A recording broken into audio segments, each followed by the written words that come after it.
Hi, everybody. Welcome to my homestead and welcome to my channel. My name is Jared, and today we're talking again with Rabbi Gurfein, and I got all your questions.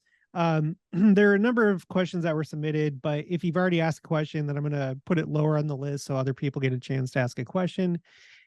We were just talking about, before we started recording, about snow in Jerusalem and his wife almost getting hit by a branch of snow, which is funny. It's not funny, but recently I did a video where Israel 365, I don't know if it was 2020 or 2018, but there was like, maybe you heard this story where there was a woman at the Western Wall, but the one that's for like the conservative and reform, she's like that over there.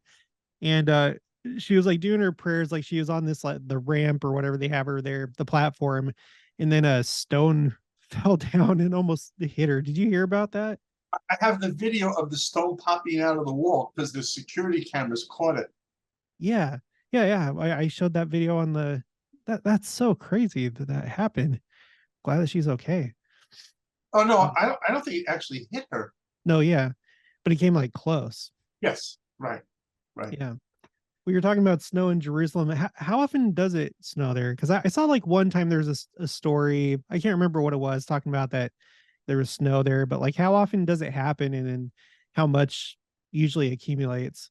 Right. Well, it's like this. First of all, when it snows in Jerusalem, it's a national holiday, and like the entire country tries to pack into the city just to experience the snow because it's really beautiful. Especially there's an area of Jerusalem called the Swiss Alps, which are where the old train, which goes down to Beit Shemesh, goes through the mountains, and so a lot of people try to get on that train because you're going through the snowfall. It's just gorgeous. But with the world getting a little warmer, unfortunately, there's been less. In the past, it was usually you could count on 2, maybe 3 or 4 days out of the year where you had a solid snowfall, and the snow would probably last maybe even 3 or 4 days. And now, last year we didn't have any snow. My wife, as a joke, kind of leaned off the porch with talcum powder, but that didn't really work. And we don't know what's going to be. I mean, we're kind of hoping that the pendulum will swing, that just like it could get super hot, maybe we can get some really nice snowfalls. But I have to tell you, I've been in Jerusalem in the 70s when there were massive snowfalls. I mean, people were building the entire temple out of snow in the middle of the old city on one year. It was Snow temples instead of snowmen. I like it. exactly snow temples, snow Really, priests. yeah. Offering up little snowballs on the altar.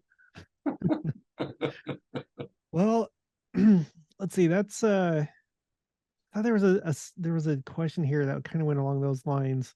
By the way, in Hebrew, the word for snow is shelig, which is very interesting because there's certain words which have a very mystical meaning to them, because the three, as you know, we've spoken about extensively, letters and numbers are one and the same. Mm-hmm. So you have shelig is actually 333, because the shin of shelig is 300, the l of shelig, the middle letter, is 30, and the gimel is 3. So you have a 333 in shelig, just like you have for blessing 222. So you have in snow 333.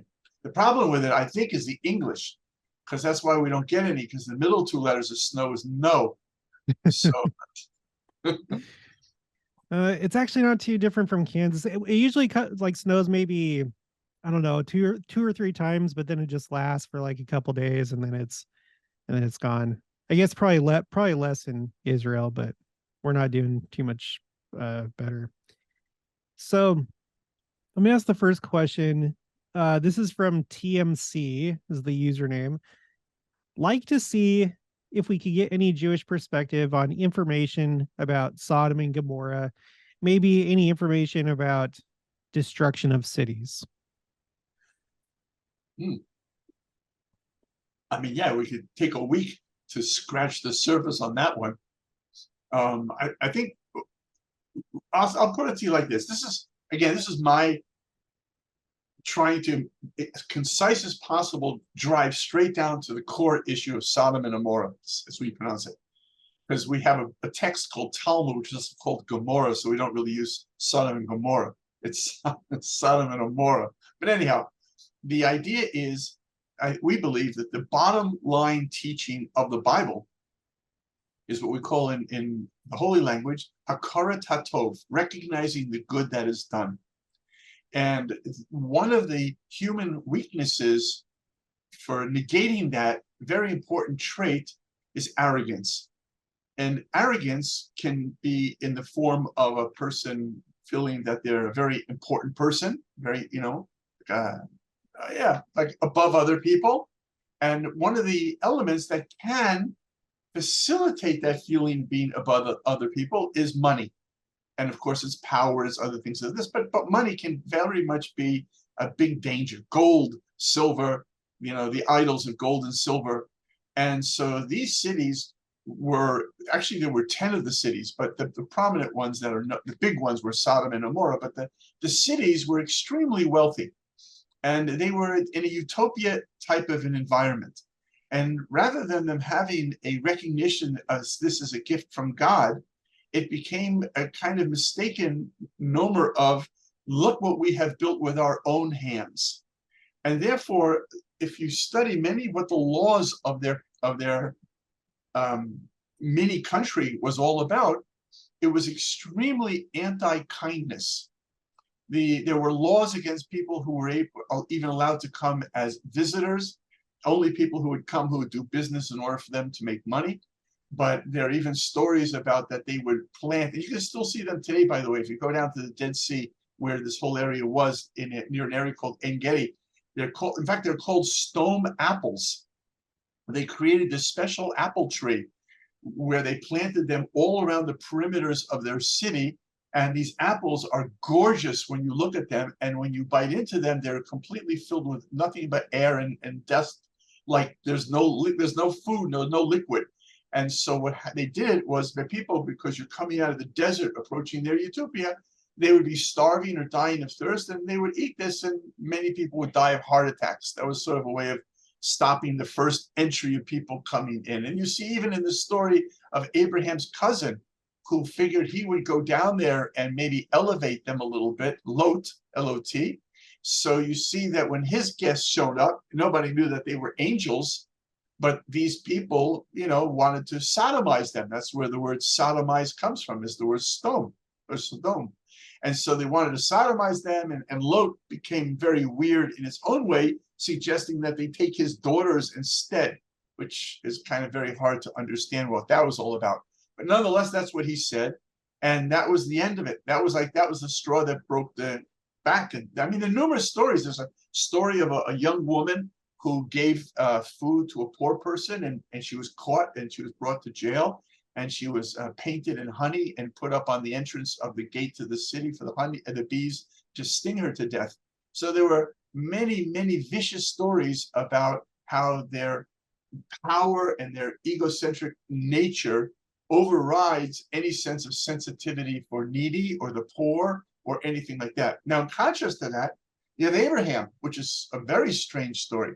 You would think that everything that they represented was 180 degrees the opposite of what Abraham was all about. Abraham was Mr. Kindness, and we call it Hebrew chesed. The word in Hebrew for chesed is actually a conjugation of the word ches, de. Ches means to have pity, and de, dalit, is a poor person. So the very Hebrew word for kindness means to have pity or be merciful to the poor. And the poor can be spiritually poor, they can be physically poor, they can be physically ill, or what have you. So that was what Abraham was all about. I mean, Abraham built a tent that had 4 front doors, so that psychologically speaking, no matter where a person was coming from, they would always feel welcome. And his feasts were free.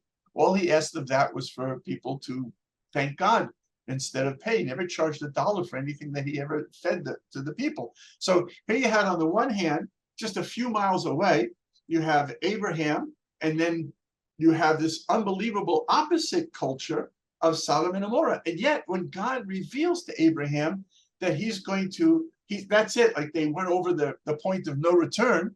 So you would imagine Abraham would go, yeah, right, let's get those bad guys, right?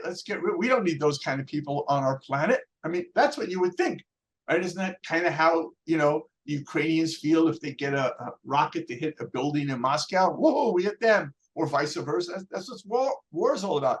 we're the good guys, you're the bad guys. And they think vice versa. They're the good guys and they're the bad guys. So wouldn't these be Abraham's bad guys? And yet you see that he went to bat for them. I mean, it's got almost more text in the Bible of Abraham saying, well, if there are only 10 people, if there are only 5 people, if there's all, he's doing everything he can. Why? Because the bottom line is that there really are no truly bad people. There are people who've made themselves bad, but every human being has a godly spark in them. And Abraham wanted to find that godly spark and reverse the order. Now, just keep again the historical perspective. Prior to God telling Abraham that they're going to be destroyed, there was the war of the kings. And in this war of the 4 kings versus the 5 kings, one of the things they did is they specifically kidnapped Lot, Abraham's nephew, because they wanted to suck Abraham into the war. And they did. They were successful. They didn't realize what it's like. You don't mess with Abraham. So he went with 300 plus soldiers, and just a little handful of his forces defeated 4 of the most powerful kingdoms in the world. But the point of it was that when Abraham went back into the and captured them and saved their lives and returned them to their homes, you would imagine this would have some sort of an impact. You would imagine that these people would carry a deep sense of gratitude and thankfulness to Abraham. But it didn't. It only got worse. And we see it in its crescendo when the angels in the forms of humans came down to Lot the way the city went berserk. So there is some point, that's why God is the great judge. You know, we're not the ones who judge. There's only one judge, it's God. And so God knows when the threshold of no return has been crossed.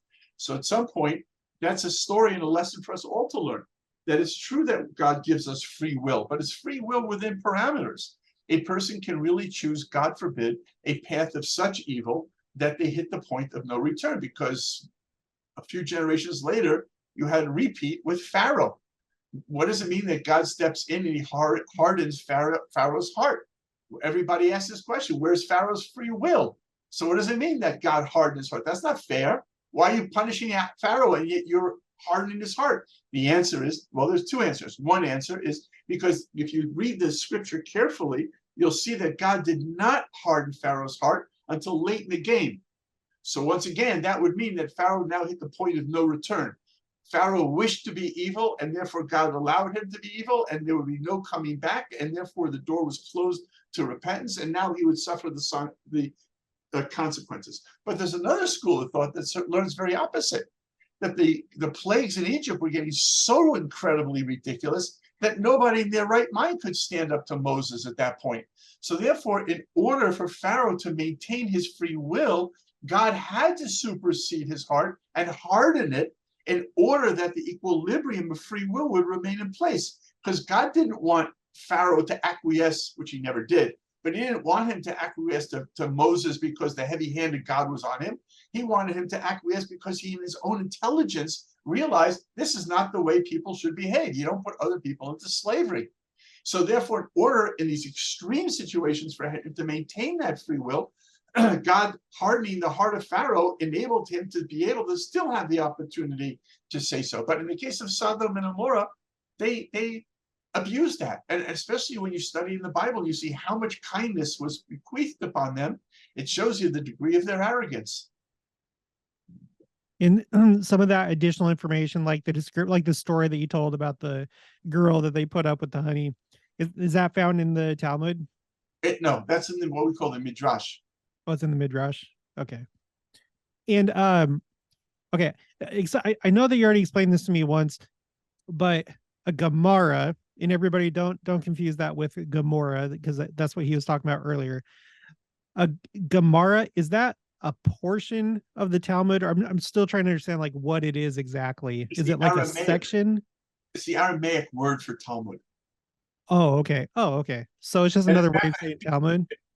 Yes. In fact, I think it actually might not even be Aramaic. It might actually be Greek, because if you look at the consonants in it, they're very much the same as gematria, which is numerology, and which is also in Greek the same word as geometry. These are all the same. So Gomorrah it literally means to learn. That's what the word, but that's what Talmud also means. Now, there's even in the word Talmud, there's a capital T Talmud and a small t Talmud. Talmud with a capital T means the oral tradition, because as Jews, we don't believe it's possible to understand the Bible without the oral tradition, which we also believe was given at the same time at Sinai with Moses. And there are numerous examples as to why that would be, but that's another subject. But so that's the capital T. But then in the small t, you had 200-300 years prior to the arrangement of the Talmud was a previous text called the Mishnah. And the Talmud small t is an elaboration of the Mishnah. So if you open up a Talmud, you would see the Mishnah, and then you would see a Gimel Mem Resh hyphen, which is short for Gomorrah, meaning then that's the Talmud. Okay. Okay, that's good to know. And Because I then, hear of that course, come there's up from Gimel time to Talmud. time, like when I'm listening to like Jewish YouTube channels, because I do actually do a lot of that. But that's one I haven't been able to nail down is exactly what that means. Oh, and sorry, I'm going to be a little bit selfish, everybody. I want to ask a question for you, and then like maybe your wife and other people that you've seen that didn't speak Hebrew fluently before. How hard was it for you to like get up to fluency? Like is it easy? Like is it easier once you get to Israel because you're always around it and so therefore you're always practicing it, or just what is that like for what you've seen? Right. Well, we have a term called baptism by fire. Mm-hmm. That's kind of like when you're like thrown into an all Hebrew speaking, especially in the army. There's certain words you want to learn real quick, like duck, right? And stuff like that, Yeah. or charge, or especially retreat. So that's one environment. That's like the baptism by fire. We just like you adapt or die. It's really easy. But then it depends who you are. Like my wife, for example, speaks 7, 8 languages. So for her, it was very easy to learn Hebrew because I've seen people who learn multiple languages. Another one, it's just kind of, it fits right in. Whereas me, I'm just like a dumb New York Jew boy. I don't even speak English. I speak New York. So to be able to learn another language, it was very difficult, I have to say. It was really, I was like kind of munching on rocks. But How long did it take? Because like for me, for example, when I went to Spain, I had to learn Spanish, and it was about at the year mark for any given person, about then when you like kind of became fluent, and then of course you just improved after that. But is it like kind of similar there, or like in your own experience? well, perhaps, but don't forget, Spanish is a Latin language, Yeah. and English is a hybrid of Germanic and Latin. That's why you have many words in English, which one of them stems from the Latin, one stems from the German, but they're both the same word. I can't think of an example right now, but there are hundreds of examples of that. And besides which, in the United States, you had huge Spanish, French influence, right? That's where the Louisiana Purchase came from. That's where Southwest United States comes from, and so on. So that influence of those languages, even beyond the core English influence, was also kind of great. The other thing, of course, is that it uses letters, which are the same letters. I mean, I think Spanish has a one leg up on English, and that is the fact that they put the question mark at the beginning of the sentence, which is such a nice idea. Hello, this is about to be a question. So you're already like in question mode. You don't have to find out at the very end of the sentence that it was a question or whatever. Yeah. So you're using the same alphabet, and therefore it's a little bit easier. I mean, Hebrew isn't even going in the same direction, and it does not have any connection to Germanic or Latin languages. On the other hand, it's a very terse language because you're primarily dealing with 3-word roots and sometimes a 4-word root. So therefore, and also the adjectives are, unlike English, the adjectives are built into the words, like finish, for example. So therefore, you will have, let's say, for example, instead of my thoughts as 2 words, it would be chashavti as 1 word, which combines the word chashav, to think, and the e meaning reflects of me, my thinking. So that makes it a lot easier on that element. But I guess I think it's a very personal issue on how a person relates to. I guess if you're American, you want to learn Hebrew, you have a problem with dyslexia, it could be easier because something now is going the other way. But except for that, it's not the easiest language I found, at least. By the way, and just on the side, like Holland, you can live in this country and never speak a word of Hebrew, just to be aware. It's a completely English-friendly country on every level. I've noticed that because among the many different things that I watch, there's a really popular YouTube channel called well, he seems pretty popular, Relaxing Walker, and he just like goes different places, Jerusalem, Tel Aviv, and other cities, and he just walks around and you hear the ambient noise and chatter and stuff, and you do hear a lot of English and a lot of signs in English and stuff like that. So I've gotten that sense just watching his stuff. But anyway, I better move on because other people had questions. So sorry, everybody. I had to ask. Let's see. This one is the name of the username is I'd like to bear my testimony. And the question is, I had assumed the people who were exempt from war, I think he's referring to, is it just the Haredim that have that exemption from being drafted into the military? Well, that's so funny. I immediately thought that he was referring to the biblical deferments. Oh no. Well, I Okay. don't think, okay, let me read, okay, sorry, let me read the whole thing. Please. I had assumed the people who were exempt from war were the people who needed to be clean from war so that they could build the temple, since King David has not, oh, maybe he was not allowed to build the temple because he was a man of war. Can you ask Rabbi G about it? Okay, so That's a beautiful question. I love how he framed that. I am assuming it's a he, how this person framed it. That's really good. I wish I had thought of that question, I got to tell you. The answer is, unfortunately, no, that's not the issue. However, that's a very interesting, I mean, you know what he's referring to, of course, that God said to King David, I'm sorry, you will not be allowed to build a temple because you have blood on your hands from all the wars that you fought. And therefore your son, King Solomon, Shlomo Melech, he'll be the one who will build the temple. That is what he's referring to, which is a really great, I really like how he tied that together, how this person tied it together. Anyhow, so, but the answer is no, that's not really what it's about. What happened here is, and I'm not expressing my opinion, I can't just say that loud and clear. I'm just sharing information.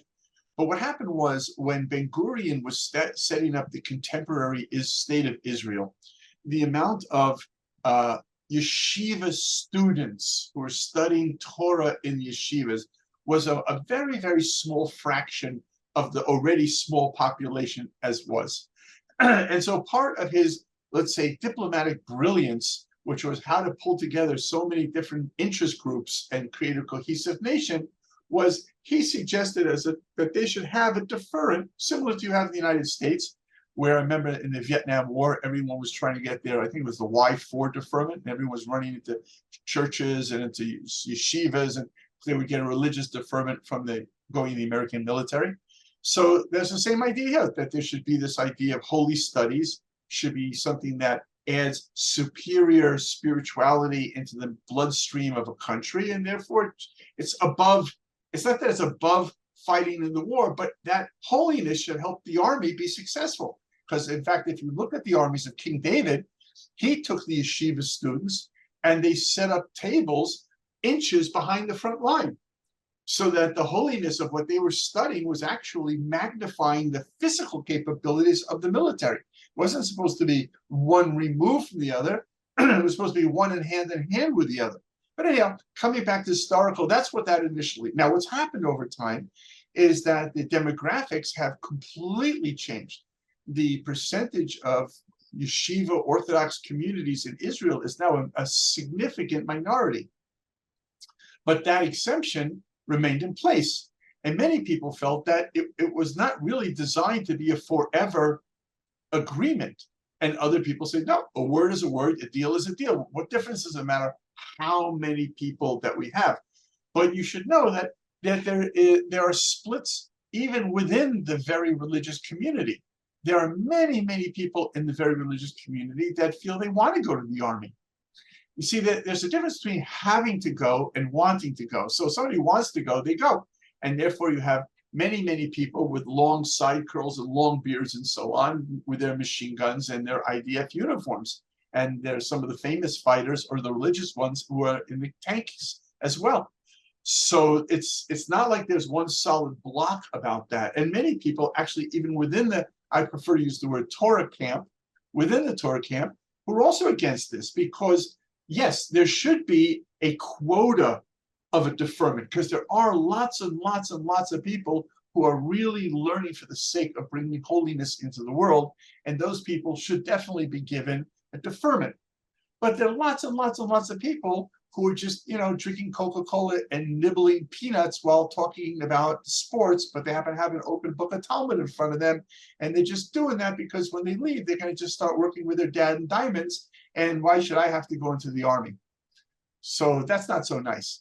And many people, excuse me, in the Torah camp see that and appreciate that, and appreciate the resentment it makes for those of our brothers and sisters who don't have the illumination of Torah, and therefore on their perspective, they simply say, well, what the heck here? I'm going out, my kid died in the army, we're risking our lives, and you guys are just sitting there high on the hog on our account. So it's a serious problem. It needs to be looked at. Of course, the problem is also, I was telling this to my wife, just actually had dinner tonight.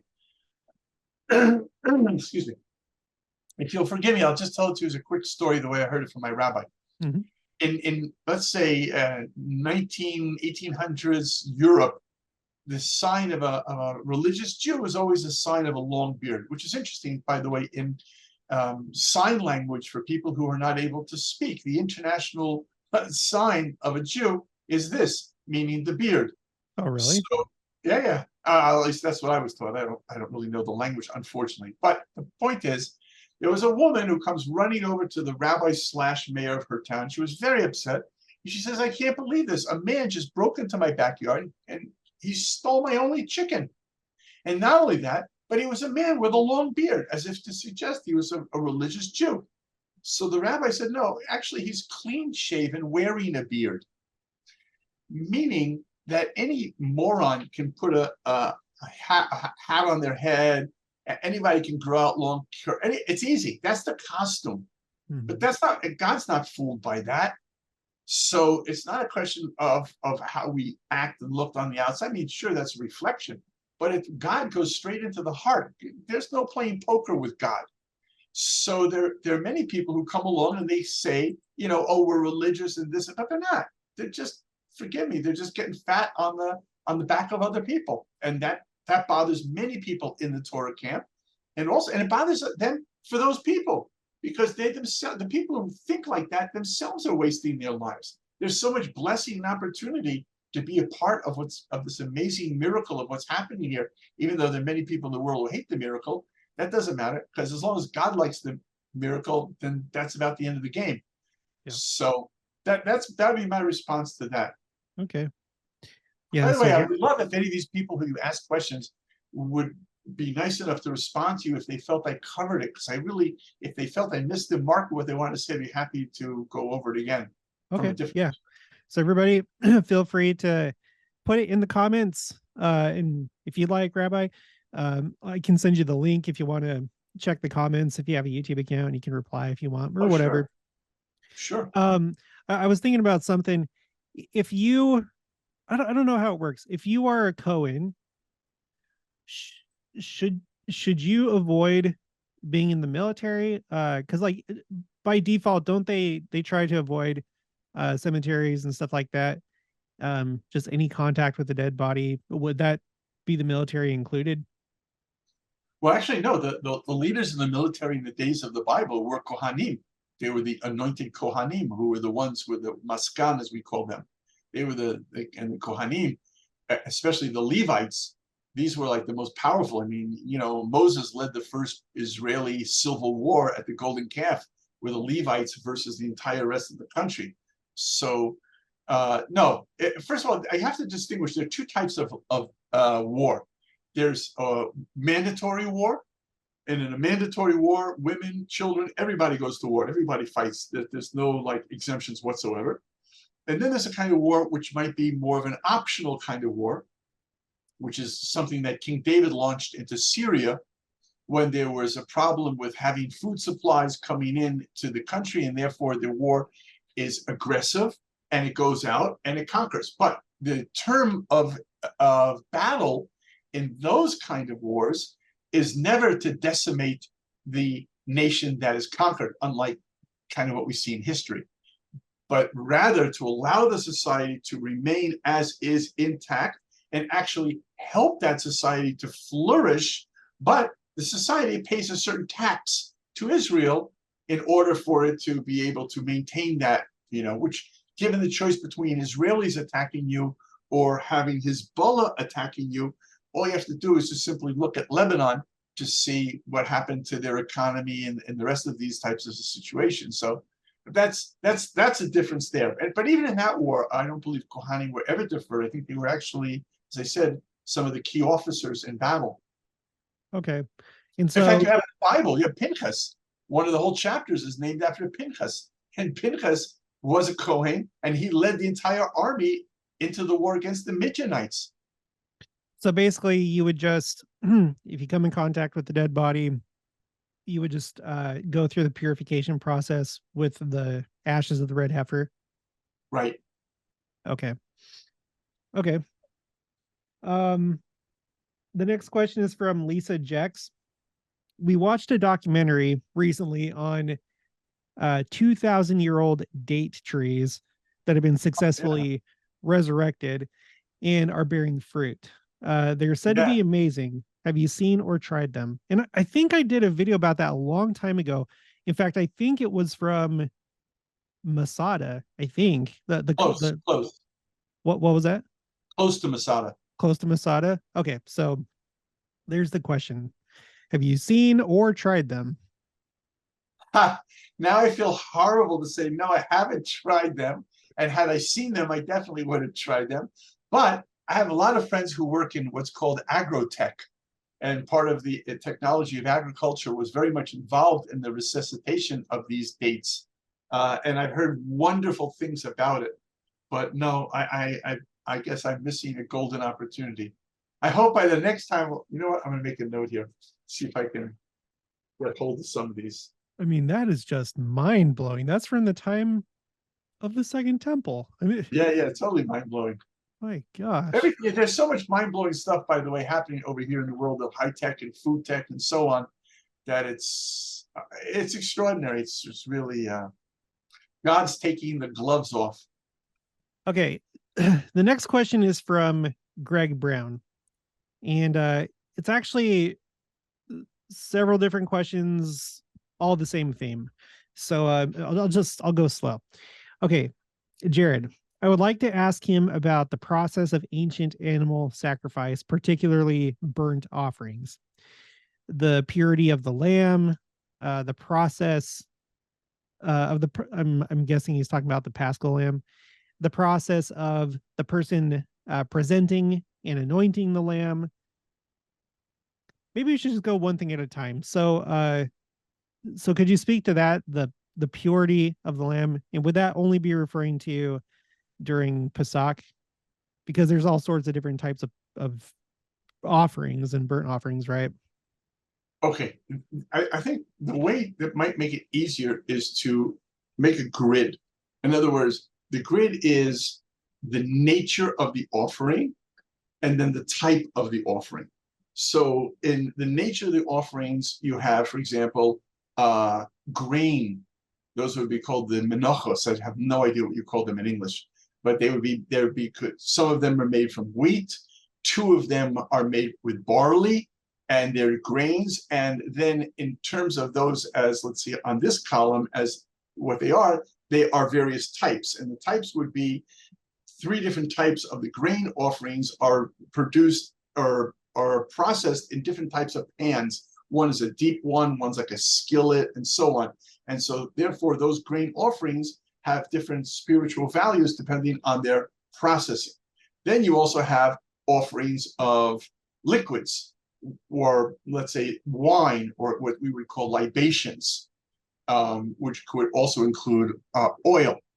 And then you have the more popular known, which is animals. And then the animals, of course, would break into birds and to, again, the English domestic animals, let's say, domestic kosher animals and domestic kosher birds. So of the thousands of kosher birds, the only two types of birds which were utilized in the temple were the English, the turtle dove, and the Yona. The Yona is isn't that dove? Yona? Dove. Thank you. Right. Dove. Because right. I learned that as I was doing what's it called? It's been a while since I've done it, but that app to learn different languages.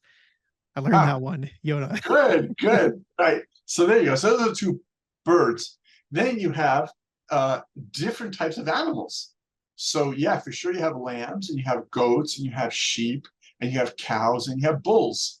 So there are many different types of these animals. Now, even though they're these animals, then you come to this, right, part of the grid, and that is, well, some of them are, korban olah, which is a raised offering. I don't know if that's how you would translate that into English, but that's just the best I can do in the English. There's a raised offering.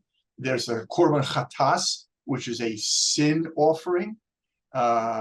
There is a korban shlamim, which is called a whole offering. For example, on one example, just to highlight it, how you see the differences, in a whole, W-H-O-L-E, that is, in a whole animal offering, so part of the animal was consumed by the priest, and part of the animal was consumed by the person/family friends who brought the animal. Whereas in the raised offering, nobody ate it. It was completely consumed only on the altar. And by the sin offering, there, nobody but the priests were allowed to eat it. So, and all of these levels of who eats or doesn't eat or isn't eaten are all degradations or levels of how much spirituality, if you will, is being evoked into the world through that process. So that's just a very quick chart.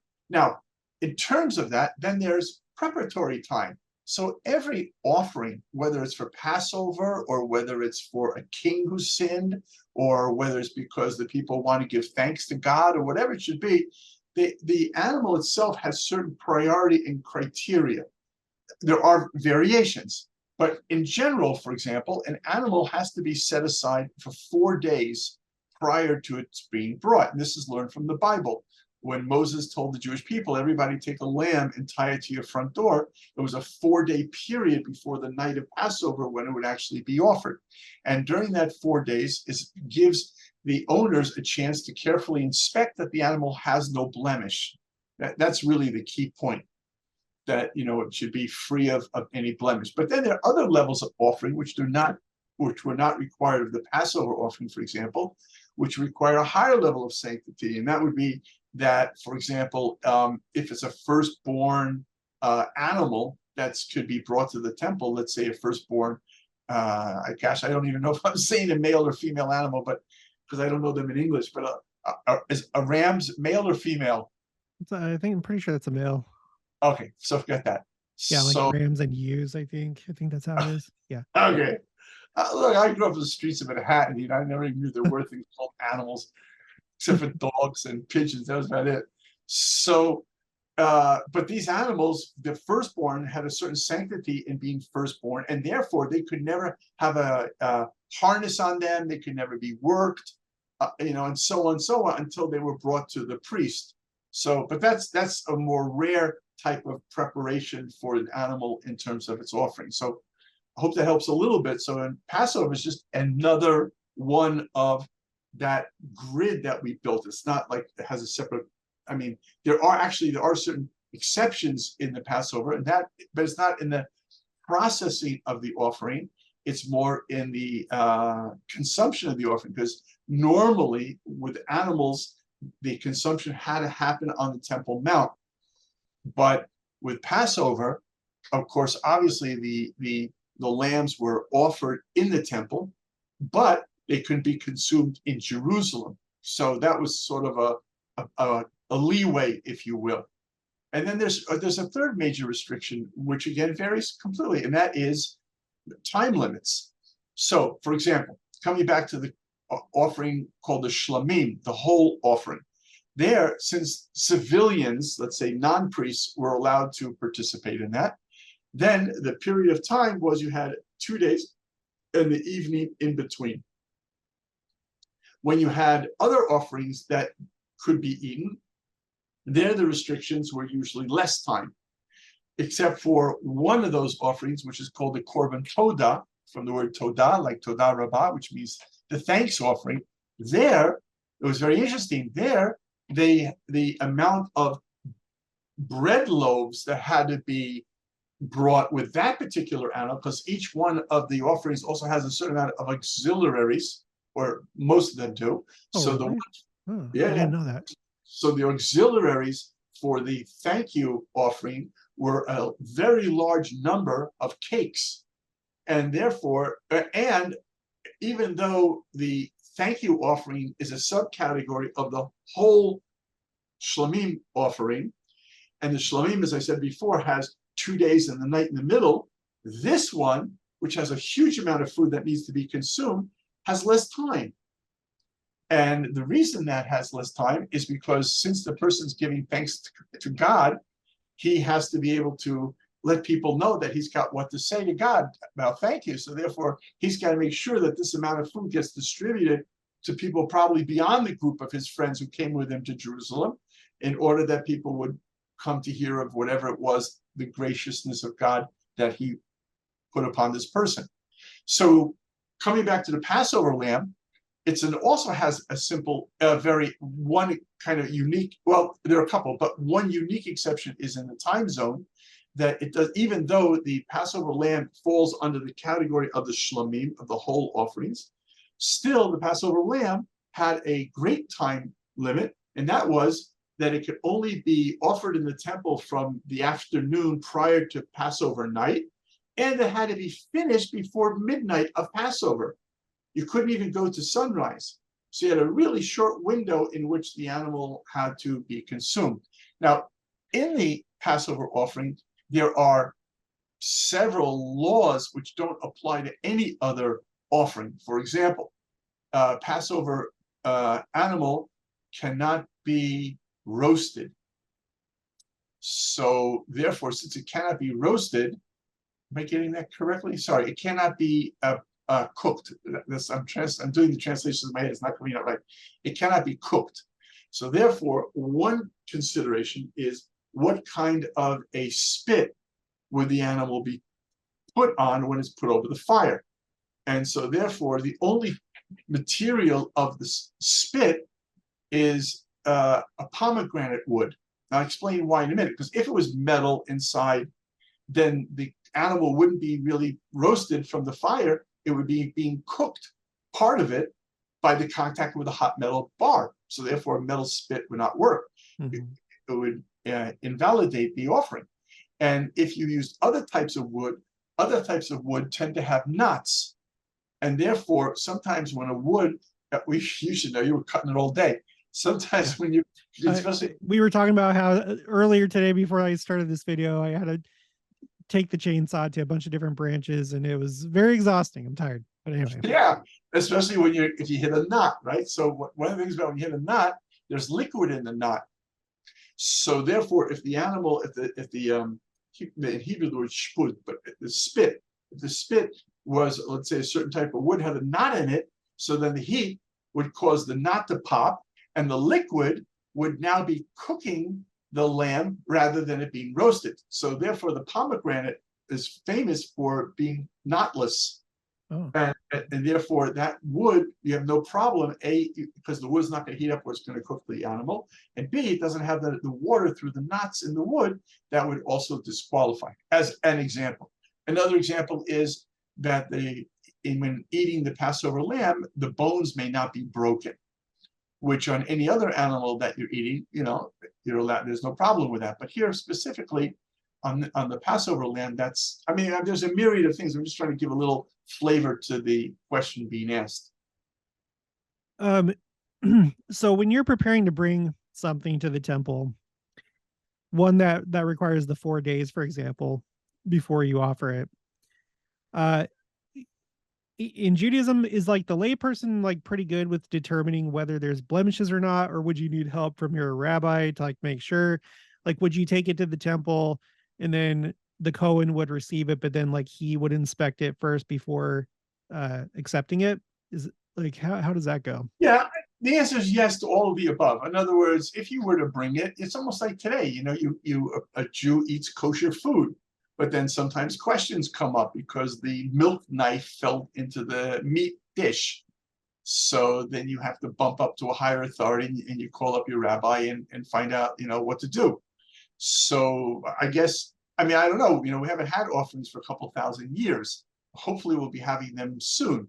But in that, from the literature that I read about it, it seemed that people weren't wasting their time on TikTok. People were engaged in holy literature. And so therefore, if you strip away all the time that's wasted on extraneous nonsense, you can really develop a huge, vast knowledge of holiness. And therefore, most people in those generations, since this was so routine, they knew about what to look for. So, then on the other hand, they also had a huge livestock at the temple. There were barns and whole areas where these animals were, so that you didn't necessarily need to come with an animal. You could simply come and purchase one. In that case, the animal's already been pre-checked, which makes life easier. Yeah. Okay.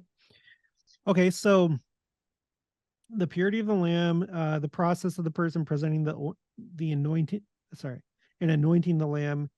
The high priest's responsibility.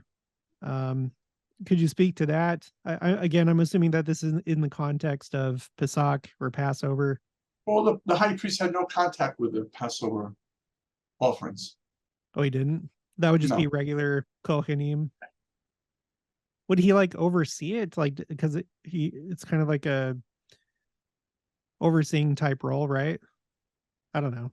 Yeah, but then there were other there were the Kohen Mazgan, there were other levels of Kohanim of higher rank, and that was more their job. Okay. His big day was Yom Kippur. That's where he actually did most of the actual avodah service. Really? Well, what other kind of like big things would he do not on Yom Kippur? Like, do you know what his day-to-day type responsibilities would be, or like whenever other times that he would spring into action? Never thought about that. I mean, he was always on well, there was more than one, there were several. You didn't have one Kohen living 365 in the temple, just like the Kohanim, they had 30-day shifts. Here in Israel, we have reserve duty. You go in for 30 days, and you're in the army 24/7. So the whole nation of Kohanim were divided up, and Levites were divided, and they had shifts. So you also had several high priests, and you could have retired high priests who were still active to some degree. But I mean, I guess, I don't know. Don't forget, the priests also had their own court. While there was the Sanhedrin, the great court, the priests also had their own court. So, and he resided over that. So maybe he was much more involved in dealing with legal issues or things that were coming about relevant to the temple. Speaking of Sanhedrin, is there a Sanhedrin? They had to get a haircut once a week. That I know for sure, in terms of his routine. You have to get a haircut once a week? High priest had a haircut once a week, and had to have it where the length of the hair was that the tip would bend over and be able to still touch the root. That was the length that was allowed. And the priests had to get monthly haircuts, as I just came from the barber today. I had no idea. Would they be able to have the curls though if they wanted to? I don't think so. Okay. Okay, I better get on with this question. I could ask a million questions. I think you already you talked about the portioning of the sacrifice, of like all the different types. Okay. The blood and its use. Okay. The blood and its uses and placement. Was there anything going on with the blood during the sacrifice of the Paschal lamb? Again, remember, the Paschal lamb is not a big deal. It is one of all of the offerings. I know some people maybe like to put emphasis on that, but that's, their choice. Okay. But from God's choice, they're all there, and then of course there are even variations between a rich man's offering and a poor man's offering, and so on and so on and so on. But in terms of any animal, of any offering that's brought into the temple, there's a 4-step process, and Passover lamb is no exception or no variation either. The 4-step process is the shechita, which is the killing of the lamb. And that actually does not need to be done by a priest. It can even be done by a woman, believe it or not, in the temple. It can be done by a regular Israeli. It doesn't have to be the Kohen, because that's really not called avodah, the service in the temple.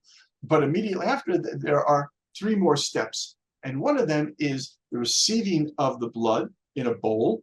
And then the third one is the moving of the bowl to the altar. And then the fourth one was the placement on the altar. Now, where on the altar was placed, there was a red line that ran around the entire altar. Was it above the line? Was it below the line? Was it on a corner? Some of them required on a corner so that it could be like a north and west at the same time, or southeast. Some of them had to be on a particular side. Some of them had to be sprinkled. Some of them had to be placed. Some of them had to be X amount of time. Some of them only had to be Y amount of time. These are all variations depending on the particular offers. But those are the 4 elements that went into every animal, Passover or not, that was offered in the Beit Hamikdash, in the temple. If you were to be the one, say like you're a woman or whatever, and you kill the animal, you do that yourself. Is there a certain way that it has to be done, or you have to like Yes. make sure it doesn't bleed before the blood can be taken? No, the way the animals were offered in the temple are the same ways that kosher meat is prepared today. It's the same form of, in Hebrew, it's called shechita. Okay. And for example, on a small animal, like a chicken, right, there, you only have to cut one of the 2 pipes. It doesn't matter if it's the windpipe or the food pipe. By the behemoth gasa, as we call it, a larger animal, like a lamb or a bull or whatever, there it has to be both pipes, both of them. And the way it has to be is that the knife has to be checked by a rabbinic authority before it's used, because every single time it has to be cleaned that the knife has no nick, because there should be no pain to the animal, and nicking or ripping the skin would be a horrible experience of pain. So therefore, every single time between each animal, the knife must be checked.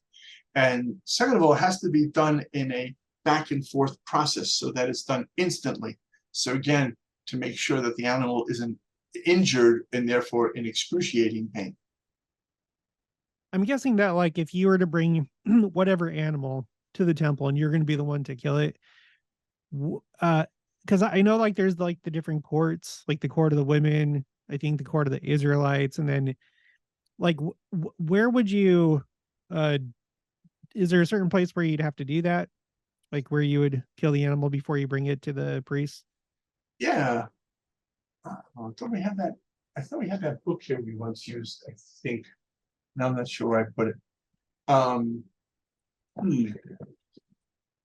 No, not with an easy. I think it's in my library. Sorry. This is just the library that couldn't fit in the library. So in the temple area where the altar is, there was an area where there were facilities that were like rings. And the rings is where that way you could lock the animal in and close the ring so that the animal wouldn't jerk its head or something of that nature. So that is predominantly where that had to take place. I believe, however, that there were exceptions. For example, like maybe the Passover, because the incredible volume of people that were processing huge amount of offerings within no time whatsoever. In fact, they say that the entire Jewish nation fit in the temple in 3 shifts.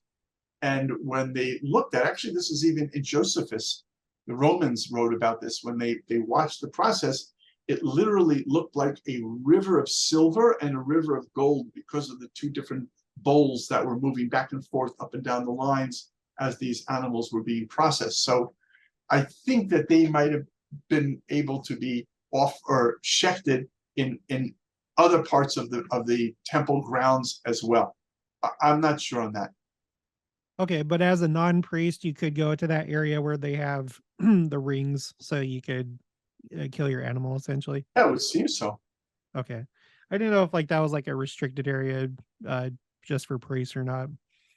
There Um, are certain areas like that, but obviously that would have to be outside of that area because how could they get there otherwise? yeah. Unless they had a Um, super long knife or something. okay. On three, Let's see. In the process after the, well, you hit on that. I'll just keep reading the question verbatim. In the please. process after the sacrifice, i.e., did the person leave after giving it to the high priest? Did they sit and eat their portion of the sacrifice, bundle it up, and take it home? Was there anything else on the sinner's part? On So the on the sinner's part, I guess if it's like a sin offering. a So sin offering, I don't believe the owner ate from a sin offering. okay. So, but with the other ones, you were talking about how, for example, there was one in particular that you would eat Peace within offering, right? within Jerusalem. Right, and the Passover is under the category of the peace, the shlamim, the whole offering. Okay. And also, what is the significance of the sacrifice and the Passover or overall importance? Well, or overall importance of the Passover? I know this is a loaded question and it has to do with something I'm working on. And could you just email or respond? Well, we're doing it. We're doing it in the video, Greg. It's no problem. So let me just say, I think I know the answer to that one, but I'll let Rabbi Gurfein talk. It's a remembrance of obviously when Israel came out of Egypt, but I'll let him answer. What is the significance of the sacrifice in the Passover, um, and overall importance of the Passover? Right. By the way, just to tell you that the advantage of a question is you can use a few words, but the required answers are you can't use a few words. So there's not really a fair balance here. I'm not saying about his question, I'm just saying in general, that's like it's, okay. Can you explain reality? There's a sentence in like the question, 5 words, right? Okay. So the simple answer is that, as you correctly alluded to, the Passover offering began in Egypt, and the lamb was the god of the Egyptians. So, in a certain sense, what the Jews, it was kind of crazy. They had to take the gods of the Egyptians and tie them to their door, and the Egyptians would come over and say, like, I don't know how they said it, e pluribus unum or whatever, right? And the Jews would have to say, yeah, well, that's right, it's your God, and we're going to cut his head off and eat it right in front of you. So what are you going to do about it? Nothing, right? It was really a kind of in-your-face, Mr. Idol worshiper experience. That's really what it was. It was, and it has to do, of course, with the astrological sign of the ram, which was why Pharaoh, another reason Pharaoh was trying to delay and absorb as many hits as he could, because he thought that if he could just wait till the planet rotated into the Aries, then it would be his power, and he would then be able to turn the battle back against God. Good luck with that one. But that's how people think. So therefore, God said, yeah, okay, we'll play that game. We're actually, not only are we going to eat your animal, eat your God, we're going to eat it in the month that you're hoping will save you. It'll be the very month that will be the redemption. So the Hebrew month of Nisan, which, by the way, comes from the word miracles, happened specifically in the zodiac of Aries to show how meaningless astrological powers and forces and anyone who has any belief in anything but God, it's nothing, because there is none but God. So therefore, that's what the real bottom line was. And that is why Passover represents the holiday of freedom, that no man should enslave another man. And that people, all human beings are created by God. It's not a question if you're, I'll use the expression you and I use, it's not a question if you're a Gentile or a non-Gentile. All people are created by God and are precious to God. So therefore, Passover, the symbol, we don't eat the lamb these days, of course, since without the temple was against Jewish law.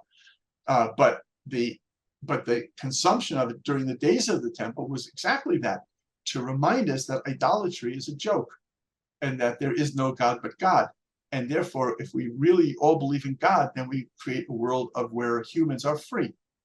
Because, you know, I suppress your people because my skin color is different than yours. Therefore, clearly, I am more divine than you. Right? That's intelligent. And so, therefore, that kind of thinking leads to wars and racism and all other sort of insanities, as we still see on our planet, because the planet hasn't yet gotten to that maturity of an awareness that this is why God created Adam and Eve. Oh, why didn't God create 10 couples at once? Okay, here's your Asian couple, here's your African couple. Right? Why one couple? To teach us that we're all from the same family. So that's the same idea. The Passover lamb is the doorway to freedom. Don't believe in idols.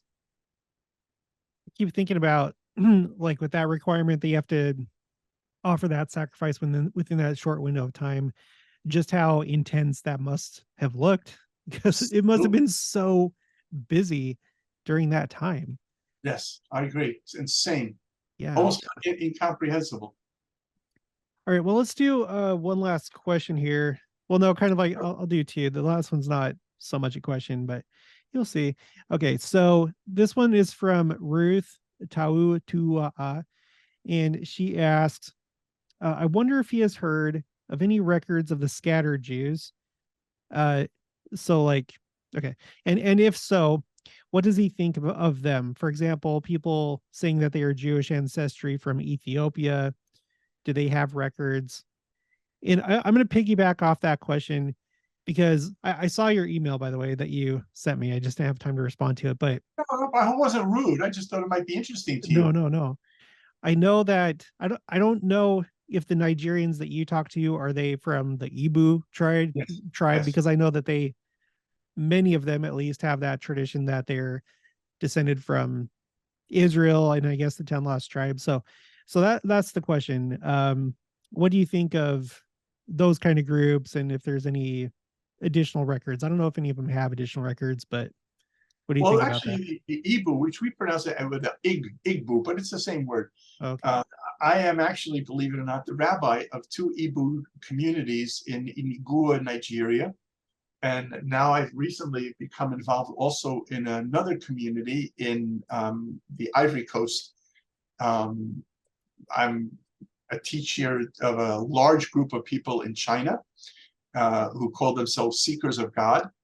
And they built a facility in Beijing, and we do monthly classes with them. And now I'm actually teaching as well in Kampala, Uganda. So I'm very aware of that. And I'm very aware of the people who are involved with the B'nai Menashe from India that have come into Israel lately. And there's even another group who call themselves Ephraimites, who believe that they are part of the biblical prophecy of the reunification of Ephraim and Judah in the end of days. And not an hour before our get together now, I was just sent a request if I would be a speaker on this Ephraim New TV channel discussing the idea of the Ephraimites and the Judeans. So I am a little bit aware of these things. And I think the answer to the question is, it's like everything. It's like you gotta know the difference between fool's gold and gold. In other words, you can't just throw the baby out with the baby water, because there are many, many sparks and souls. I mean, you're seeing this in America in a huge way, in the Mexican and Spanish communities who were Marranos from the time of the Spanish Inquisition, who are now suddenly discovering, wow, my great-grandmother used to light Shabbat candles in the basement in hiding, and now there are whole towns that are coming back to being Jewish.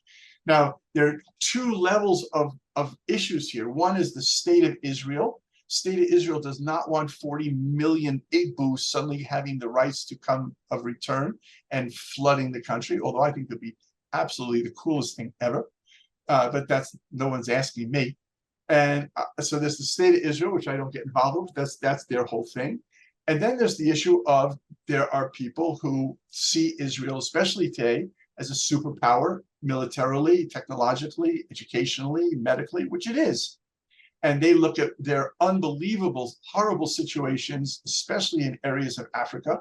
That's why, if you'll forgive me, when I heard about this Black Lives Matter movement, I was like, really? Do they really care about the blacks in Africa? I don't know. I think white boy over here spends much more time taking care and saving the lives and building villages and even looking for how to set up chicken farms and other things to help these people than I've seen almost any of these other people who are so concerned about lives based on skin, which is an insane concept to me. Can't even understand it. But anyhow, doesn't matter. The point is that therefore they would like to be Jewish, because if they become Jewish, they feel this is their doorway to financial prosperity. So that's why in the laws of conversion to Judaism, there were many times that the doors were closed. For example, in the days of King Solomon, no convert was accepted, without rare exception, of course. And the reason that was is because there was suspect that maybe the conversion was for financial opportunity. When the Jews are in the middle of the Holocaust and somebody wants to convert, then either they sent them to an insane asylum, why would you possibly want to be a Jew? Or they said, okay, this guy obviously has landed on something. He's a lost soul that's made its way back, and we have to welcome him in. That's in a broad answer to the question. So, you know, it's like anything. You have to, it's like the more you know what's gold, what's, and that's, if you look at the laws of conversion, it's set up like that. First of all, as you know, in Judaism, missionizing is completely prohibited. It's found, I mean, there's no such thing as missionizing, because missionizing makes an assumption God made a mistake. And therefore, for you to really go to heaven, you need to be ABC. Doesn't happen like that if you believe in one God. God has a beautiful flower garden of all kinds of flowers. So, however, if an individual comes and says, hey, look, my soul got washed away by the Romans, and now I've, like oil in water, I've reemerged and I want to come home. So then, even without missionizing, forget that. But if a person approaches us, we still have to push them away 3 times. And the reason we push them away 3 times is because we have a tradition that every human being can go to heaven. You don't have to be Jewish. Just like you don't have to be Jewish to like Levi's rye bread, you don't have to be Jewish to go to heaven. So therefore, why, if a person can go to heaven and get to the highest level of heaven by observing the 7 laws of the prophet of Noah, why would they possibly want to upgrade that to being encumbered with 613 laws of the Torah when they could already succeed with the 7 laws of Noah? Why would they want to do that? They're going to be nuts. So therefore, the idea of pushing them away is not because we don't want them. It's because we want them to make sure that that's really what they want, because it's not a game. If a person does convert to Judaism correctly, that is, if they do that conversion, they're a Jew. And then if 10 years later they regret it, tough luck, Charlie. You're going to go upstairs. You're going to be in the courtroom of the Jews. So, you know, suddenly you're no longer keeping Shabbat because you lost your interest. So therefore, it's really, really important for the person to know that it's really what they want. Not because they fell in love with a Jewish man or a Jewish woman, they want to convert to make them happy and get married, but because they really believe this is their authentic expression and connection to God. But they have to first know that every human being has an authentic expression and connection to God. You don't need to be Jewish. So that's part and parcel of how that is. And I see that. I see the ones that I deal with in Africa that are completely about fraud. And I see the ones, I hope the ones I'm involved with, which was some of the most beautiful people I've ever been involved in my life. And their sincerity. In fact, one of them just died from malaria yesterday. Oh. And if you know what, I'll tell you what, I'll send you the link. I'm doing a class tomorrow called Do People Die? And any of your group that wishes to join is more than welcome. And they'll be right smack in the heart of Ivory Coast, Nigeria, and Uganda. Okay. So that way we won't have any idea which ones are them for your group. The ones that you're working with in Nigeria, so have they gone through that conversion process? No. No. Okay. No. But they're, so like in their own eyes, they like view themselves as Jewish, and so but they've asked you to be the rabbi of their congregation or synagogues. Which is like kind of whacked out. I mean, I have even gotten feedback like, whoa, how can we have a white rabbi?